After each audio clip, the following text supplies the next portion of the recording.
Assalamualaikum warahmatullahi wabarakatuh. Nama saya Muhammad Wahid Rivaldo. Di sini saya akan mempresentasikan tentang pendahuluan penelitian yang terdiri dari 1. Pola berpikir ilmiah atau non-ilmiah. 2. Hakikat, tujuan, dan fungsi penelitian. 3. Penelitian dan ilmu pengetahuan. Pola berpikir ilmiah merupakan suatu pola penyelesaian masalah secara rasional dan objektif, menghilangkan unsur subjektivitas dan melihat perkara secara netral. Pola berpikir ilmiah tidak hanya diperlukan untuk riset, tapi juga dapat dipakai untuk kehidupan sehari-hari, terutama untuk menanggapi berbagai isu yang berkembang di masyarakat dan lingkungan sekitar kita. Apakah metode ilmiah itu? Metode ilmiah adalah mekanisme atau cara mendapatkan pengetahuan dengan prosedur yang didasarkan pada suatu struktur logis yang terdiri dari beberapa tahapan kerja. 1. Adanya kebutuhan objektif. 2. Perumusan masalah. 3. Pengumpulan teori. 4. Perumusan hipotesis. 5. Pengumpulan data, informasi atau fakta. 6. Analisis data. 7. Penarikan kesimpulan. Pola pikir melalui metode pendekatan ilmiah yaitu 1. Perumusan masalah jelas dan spesifik. 2. Masalah merupakan hal yang dapat diamati dan diukur secara empiris. 3. Jawaban permasalahan didasarkan pada data. 4. Proses pengumpulan dan analisis data serta pengambilan keputusan berdasarkan logika yang benar. 5. Kesimpulan siap atau terbuka untuk diuji oleh orang lain. Contoh penggunaan metode ilmiah. Pola pikir melalui metode pendekatan non-ilmiah yaitu 1. Perumusan kabur atau abstrak. 2. Masalah tidak selalu diukur secara empiris dan dapat bersifat dogmatis. 3. Jawaban tidak diperoleh dari hasil pengamatan data di lapangan. 4. Keputusan tidak didasarkan pada hasil pengumpulan dan analisis data secara logis. 5. Kesimpulan tidak dibuat untuk diuji oleh orang lain.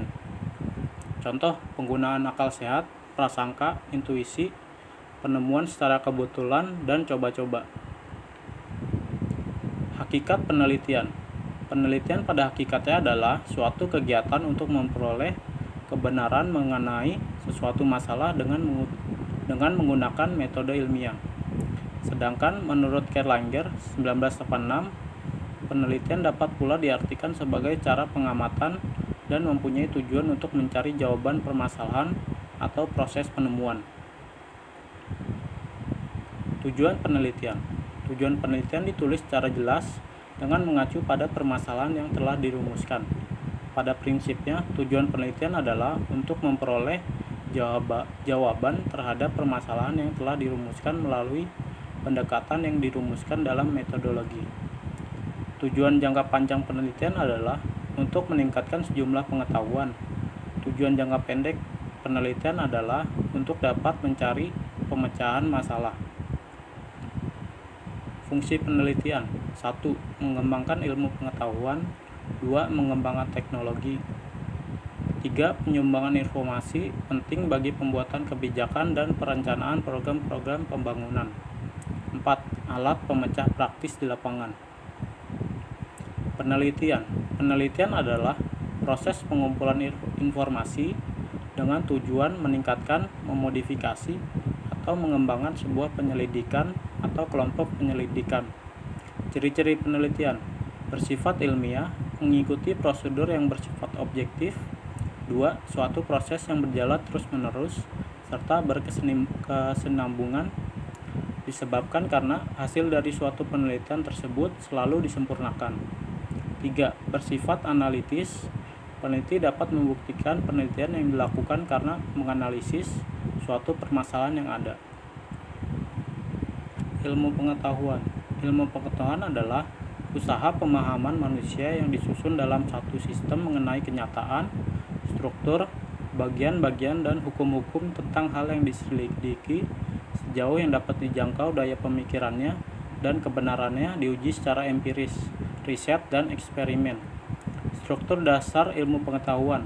1. Metode ilmiah. 2. Teori. 3. Hipotesis. 4. Logika.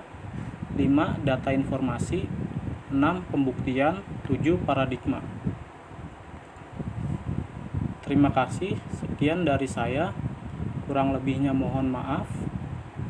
Wassalamualaikum warahmatullahi wabarakatuh.